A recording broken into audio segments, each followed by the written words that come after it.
Carol can pretend she's a great survivor, a great warrior, and a great mother, but I will never forget that she let Sylvia die. And that is the episode title for The Walking Dead Season 5, Episode 14. Episode 13. Aye, 13. May as well skip this one because it was bad, but we do begin with Sasha. She wakes up, sees a couple of family portraits, goes outside, shoots them, then she says, "Come and get me." And that's her intro. I just didn't like this, and to be honest, I don't like many of the Walking Dead intros. I think they were good at the beginning of the show. I can't tell you last time I seen a good intro though to The Walking Dead, and this certainly wasn't it. Sasha takes these family photos out and then uses them for target practice, and I can get it. These people are probably dead and whatnot, but what the fuck's it to her and her big alien-looking fucking skull? I can't stand Sasha, right? I mean, see if I want to see something that ugly, I'll put Aliens 1 on, right, and fucking see Rhea Ripley or Ellen Ripley or whatever she's called. that fucking beast lookalike take on. I mean, the fucking alien's probably more attractive than her, but anyway, my point is... You're looking to get a big yellow dollar sign on it? I just don't like Sasha, and I don't like that person for the Alien franchise either. Ripley? That's the one. But, aye, nae Rhea, nae Ellen, just Ripley, right? But my problem with The Walking Dead intros is it almost feels like it's a show. It's like, we've written an episode, but how do we do our intro? We'll just have a certain character go and do something fucking stupid. It's like, I mean, at the beginning, they used to kind of foreshadow what was going to happen. Now, Breaking Bad, they kind of take it to the next level. Sometimes they foreshadow something that's going to happen in 2 seasons' time. But in The Walking Dead, it's like, they'll have an intro and they'll never go back to what the intro suggested, or it was just a waste of fucking time. It's not even hit and miss. It's literally miss. I've never seen a show waste its intro potential. I get it, if an episode's shite, the intro can't really cover it, but this just caked it in shite. And talking of cakes, that's what Carol's baking. Cakes, cookies, the whole... See if you had an intro and someone goes to take a shite and they sit down the toilet and then they look at the toilet roll dispenser and there's none left, and then it goes dun-dun-dun-dun-dun-dun. See, you've got suspense because you don't know if that person's sitting needing a number 1 or a number 2, and then maybe later on in the episode they can be like, it's alright, it was just a number 1, false alarm, and then they need the paper and then they just get up and walk off. But I mean, in The Walking Dead, it's like they sit down, there's no toilet paper, and then they just don't go back to that moment. Did they do a shite? Did they have nothing to wipe their arse with? We don't know because we don't care, because the intro will never be revisited. It's a load of nonsense, man. It really is. This show sucks. I looked at Trev Chan's ratings for the second half of season 5, and I keep bringing up Trev Chan, not because he's a great guy or he's an intelligent guy or he's a funny guy, but he's just a fucking mongoloid that rates this show way too highly. And it's like every episode he's giving it a 9.5 out of 10. And for me, I think 9.5, I look at my favourite shows and even my favourite shows of all time, there's probably only a handful of episodes that I would give a 9 point. I'm not even taking the piss. My 2 favourite shows ever, Breaking Bad and Sons of Anarchy, and I think there's probably no more than 5 episodes out those 2 that I would give a 9.5 out of 10. Yep. But it's almost every other episode, he's given a 9.5 out of 10. I'm not going to turn this into the Trev Chan rant or whatever, but... Or else this video would be severely out of proportion. Yeah, but look, let's just get into it. No one can... I'm not getting this higher than a 5, and I'm probably not getting it higher than a 3, but we'll talk about it come the end of the video. So, Rick, Darrow, and Carol, they're in the abandoned house where Rick had a gun, and Carol's panicking. She thinks they need to steal the guns back to keep their safety. Darrow is a bit hesitant. He's thinking, well, you guys wanted me to try and fit in. I'm trying to fit in. I don't need the guns. And then Rick is complaining about not having guns, yet he's got a fucking gun strapped to his fucking holster because he is the new sheriff after all. I mean, it's not like they're running around and Pete's got an AK-47 and Rick's having to throw bamboo shoots at him or something like that, you know what I mean? What's happening here, Rick? What do you call those wee things? You pull back. The slingshots? Aye, slingshots, one of them. I mean, Rick's got a gun and Michonne's got a gun, or is she not allowed a gun because she's the deputy? I don't know. Or she's not allowed a gun because she's black? I don't know. Either way, what is the deal here? Her forehead should be classed as a dangerous weapon, Nah, it's Sasha. Michonne's head looks alright, I think. Especially when she's got the braids on. Oh, when she not have the braids on? Alright, well, so my point is, nothing's going to make Sasha's head look No, alright. the point is, this episode's fucking shite. Well, that's a fair point. No, like, why doesn't Rick just go to Deanna, right, and say, you know what? I think it'd be much better if we all had our guns, because see the outside world, it's not like in here, like it was before. It's a fucking slum, it's a shithole, and if people come and attack us and our guns are in one location, that's going to leave us vulnerable. Boom. Case closed, good night. What can she say to that? Or if someone from inside the camp is working with someone from outside the camp and they get to the guns, we're all humped. Yeah, but yeah, exactly, but if she trusts Rick and Michonne to put them in powerful leadership roles, same with Maggie, and then they send them out on runs, then why are they not trusted to have their guns in their house? She needs to listen to their leadership qualities. And anyway, this is America. What about the Second Amendment? You're almost led to believe this is a place that's never had guns. These people are used to having fucking guns strapped to them. Although she says she was a congressman in Ohio. Oh, right, so she was a wee Democrat to me. So she was a liberal then that wanted to take the guns away? Yep. That sounds about right. None of you people can have guns, but you know what? We've got all the guns.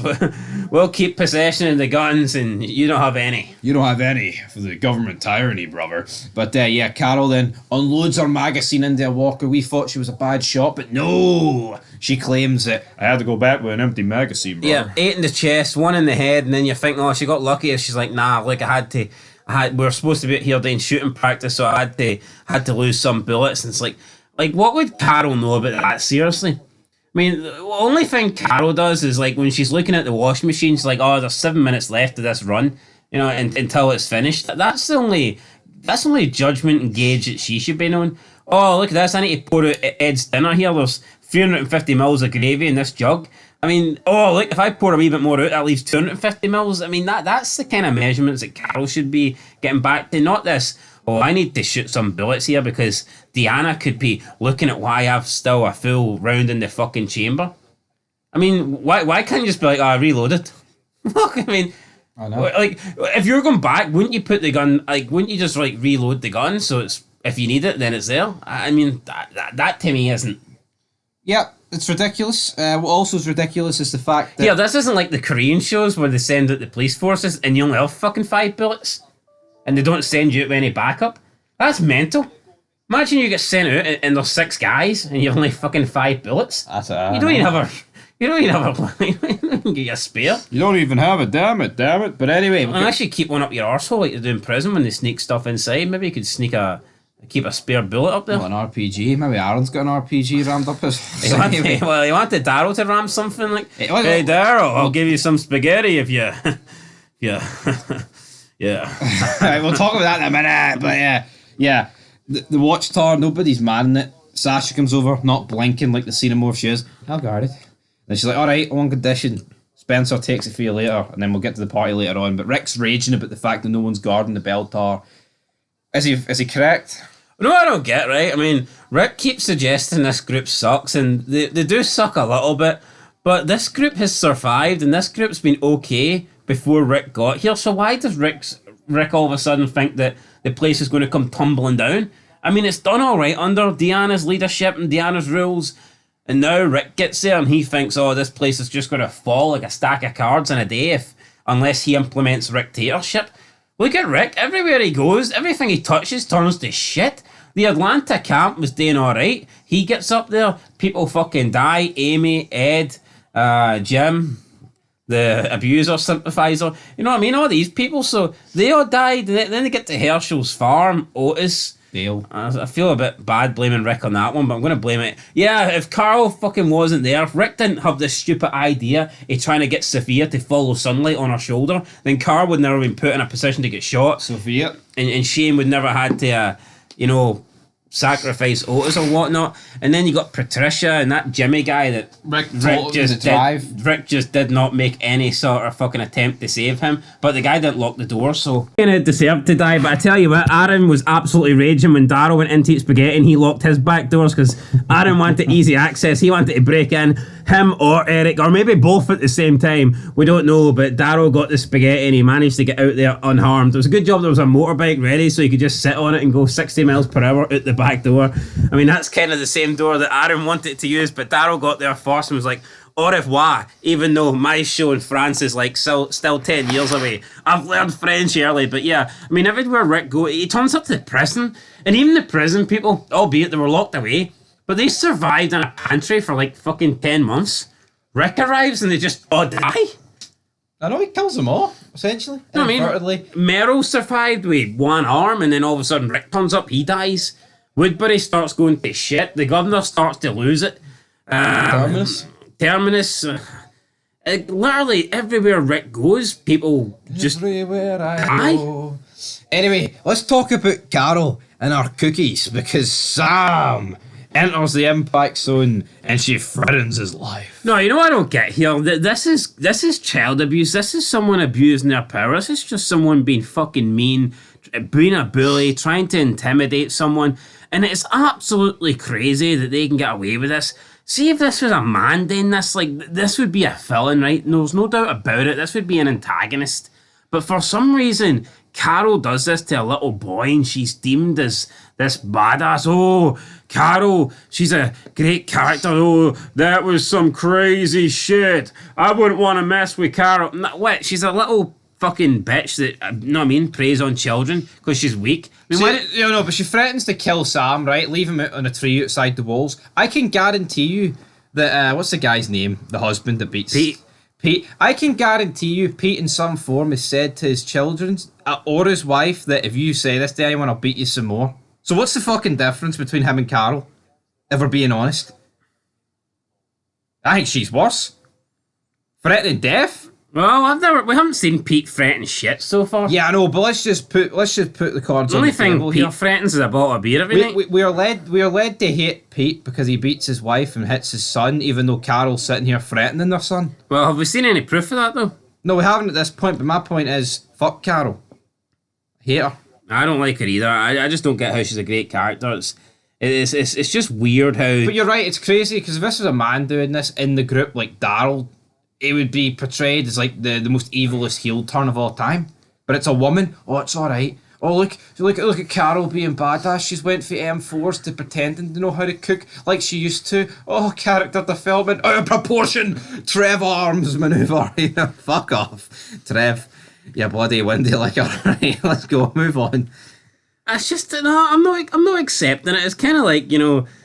It's kind of like when the female teacher sleeps with the student. It's like, oh, he was lucky. And like, seeing you look at the articles and stuff, they never really address it with how it is. Like, I mean, fuck me. If a male teacher does that, they're going to say, he's a pedo or a rapist. But when a female teacher does it, it's like, she just had sex with our pupil. It's like, I mean, this is pure child abuse. It doesn't matter if Carol done it. Okay, she just threatened this kid, and she's the one that gets Sam caught. Right? It's her saying all this shit. I mean, she's the one that gets Sam killed.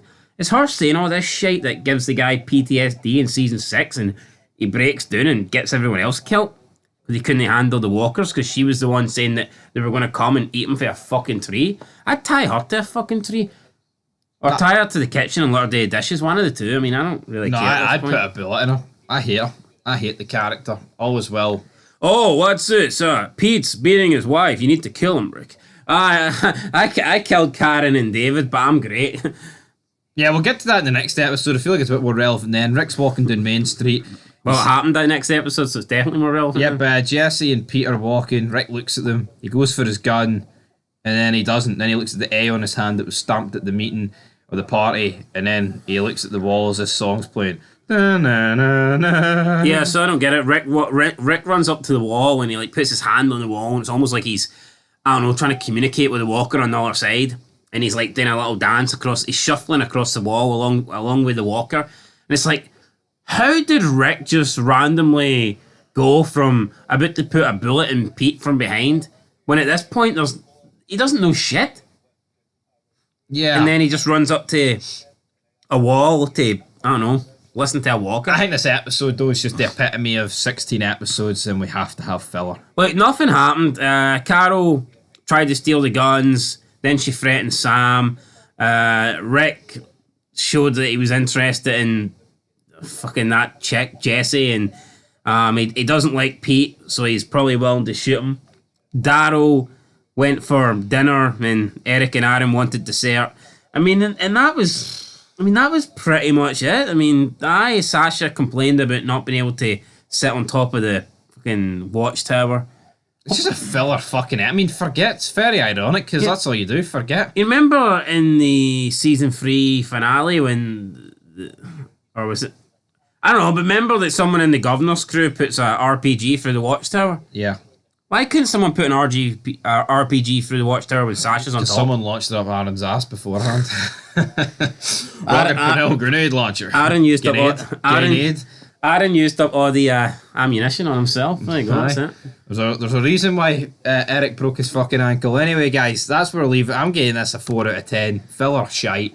4 out of 10. For me, that's a bad episode. That's a poor episode. And that's exactly what it was. I'm getting it a 3. It wasn't very good. It fucking sucked. 3.5 out of 10. Smell it.